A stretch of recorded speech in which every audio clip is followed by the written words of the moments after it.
اهلا بيكم في كرشي الهوانم. اتمنى تكونوا بالف خير. النهارده هعمل غرزه اتمنى يا رب انها تعجبكم.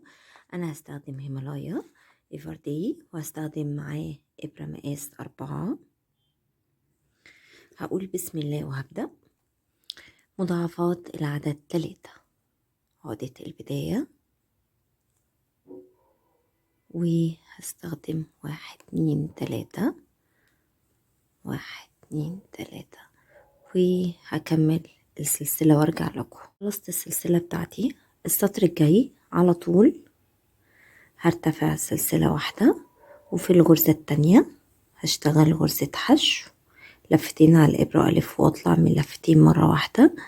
في الغرزة اللي بعدها غرزة حشو، لفتين على الإبرة ألف وأطلع من اللفتين مرة واحدة، وهكمل بقى بنفس الطريقة السطر كله غرزة حشو، لفتين على الإبرة، لفتين على الإبرة، كمل السطر كله غرزة حشو. هنا أنا خلصت غرزة الحشو. السطر الجاي هرتفع 3 سلسلة،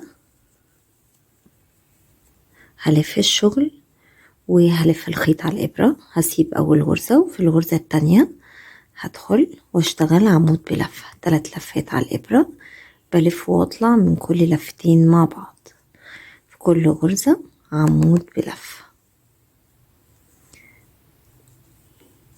3 لفات ألف واطلع من كل لفتين مع بعض.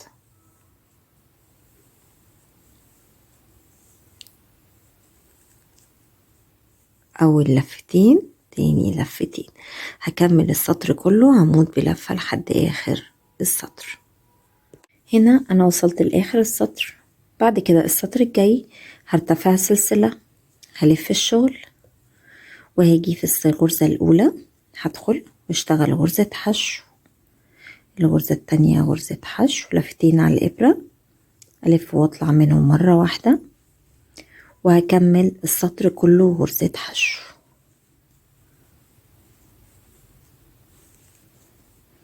هكمل كده لحد آخر السطر. أنا هنا وصلت لآخر السطر،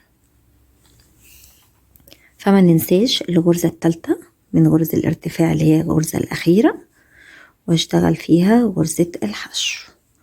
بالنسبة للسطر الجاي هرتفع 2 سلسلة، هلف الشغل، هلف لفة 2، هسيب العمود الأول والتاني، وفي العمود التالت هزق العمود كده هشتغله أمامي، أسحب الخيط، ألف واطلع من أول حلقة، بعد كده ألف واطلع من تاني حلقتين، بعد كده حلقة واحدة، بعدين حلقتين، بعدين أطلع من الحلقتين مع بعض، لفة 2، العمود اللي جنبه برضو نفس الكلام، هسحب الخيط، أول حلقة،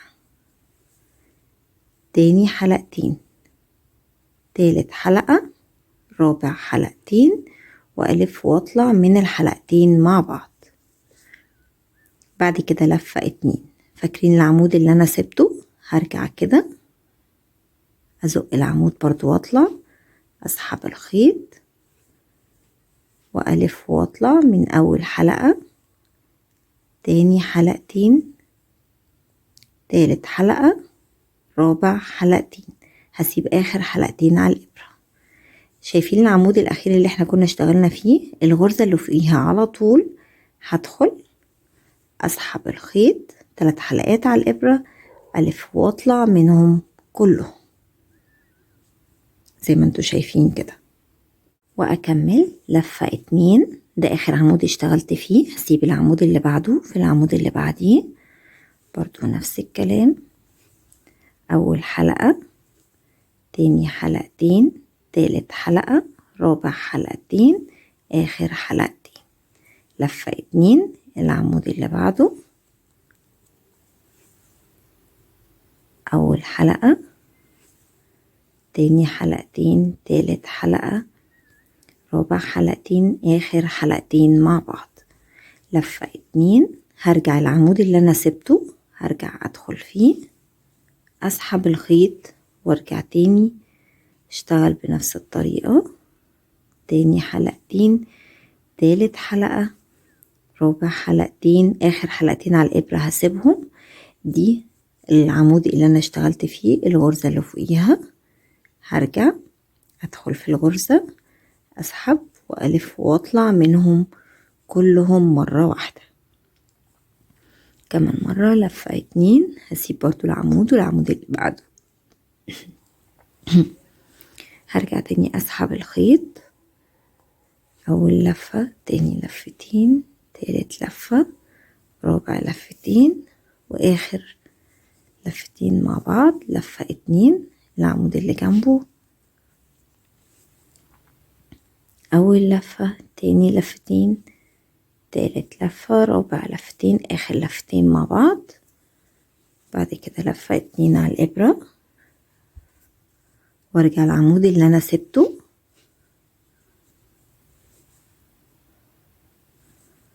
بنفس الترتيب، لفة لفتين لفة لفتين، بعد اخر لفتين على الابرة ادي الغرزة التالتة اهي.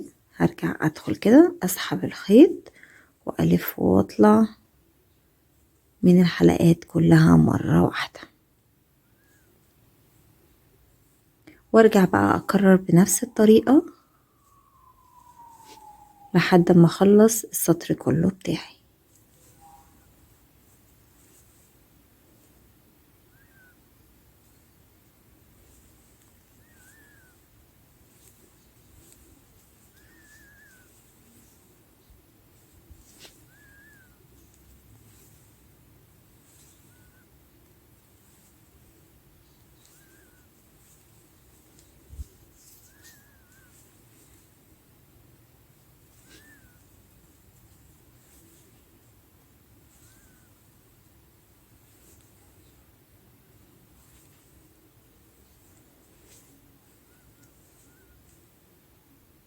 وفي الغرزة التالتة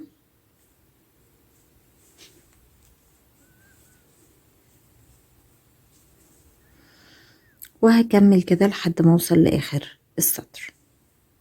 هنا انا خلصت السطر. بعد ما خلصته فاضل بقى عندي اخر غرزة هشتغل فيها عمود بلفة. ادي اخر غرزة. السطر الجاي هرتفع سلسلة، هلف الشغل وهاجي في كل غرزة اشتغل غرزة حشو، كل غرزة غرزة حشو.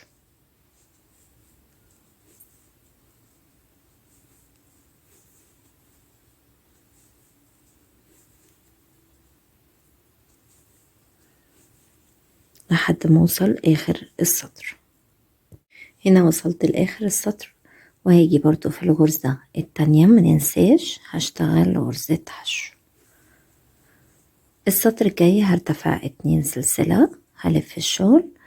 بصوا عندي هنا عمود 2 3، هلف لفة 2 على الابرة، سيب اول عمود ده في العمود التاني اهو اللي هو في النص، هدخل كده برضو والف واطلع بنفس الطريقة، اول لفة، تاني لفتين، تالت لفتين، رابع لفتين، خامس لفتين، لفة 2 العمود اللي بعده برضو، اول لفة، تاني لفتين، تالت لفة، رابع لفتين، خامس لفتين. بعد كده في العمود اللي انا سبته اهو هرجع تاني في اول لفة، تاني لفتين، تالت لفة، رابع لفتين، واخر لفتين على الابرة. هاجي هنا برضو فوق الغرزة التالتة، حتى ممكن تعدوها من هنا، 1 2 3، هدخل اسحب الخيط والف واطلع من ال3 حلقات مرة واحدة، وارجع اكرر لفة 2 على الابرة برضو نفس الكلام. هسيب العمود الاول، ادي العمود التاني اهو، اول لفة، تاني لفتين، تالت لفة، رابع لفتين، خامس لفتين، لفة 2 على الابرة، العمود اللي بعده، اول لفة، تاني لفتين، تالت لفة، رابع لفتين، خامس لفتين، وارجع العمود اللي انا سبته لفة اتنين اهو، اللي هو العمود الاول ده، ارجع اسحبه اول لفة، تاني لفتين، تالت لفة، رابع لفتين، سوري اخر لفتين مش هطلع منهم، وهاجي برضو واحد اتنين تلاتة الغرزة التالتة، والف واطلع مرة واحدة، وبكمل تاني بنفس الطريقة، لفة اتنين، ادي العمود الاول وده العمود التاني اللي هو في النص اهو، اول لفة، تاني لفتين، تالت لفة، رابع لفتين، خامس لفتين، لفة اتنين، ادي العمود اللي بعده،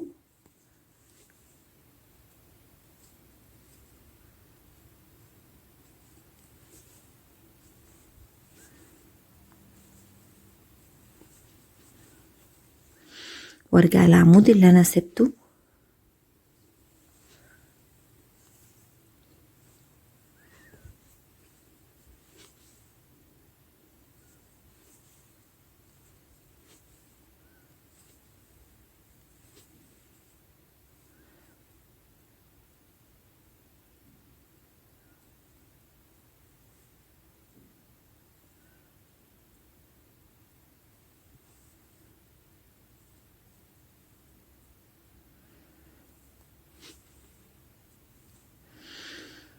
واحد اتنين تلاتة،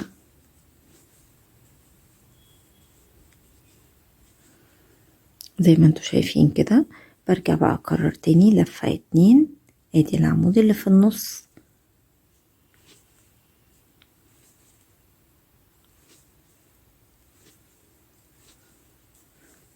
العمود اللي بعده،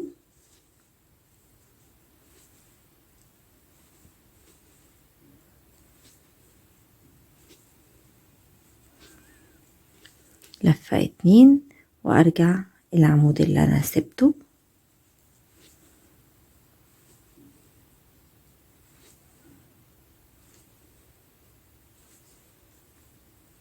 اخر لفتين سوري بطلع منهم مرة واحدة، وبرضو واحد اتنين، ادي الغرزة التالتة،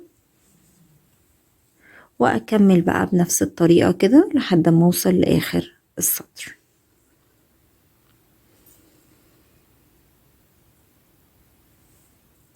هنا انا وصلت لاخر السطر التاني زي ما انتوا شايفين كده، فباجي برضو بعد ما عملت النص عمود هشتغل عمود في الغرزة الأخيرة.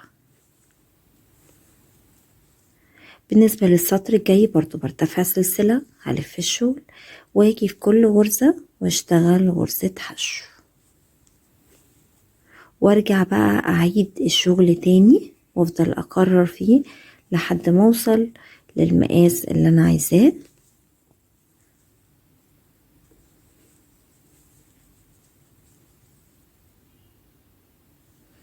هكمل فيها كذا سطر ووريكم شكلها هيبقى عامل ازاي في الاخر.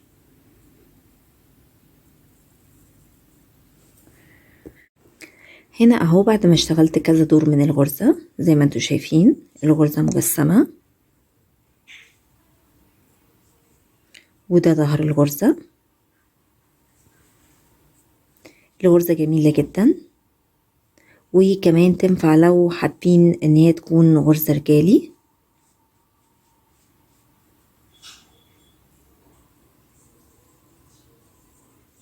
اتمنى تكون الغرزة عجبتكم، واتمنى تكونوا استفدتوا منها، واستنوني فيديوهات تاني ان شاء الله.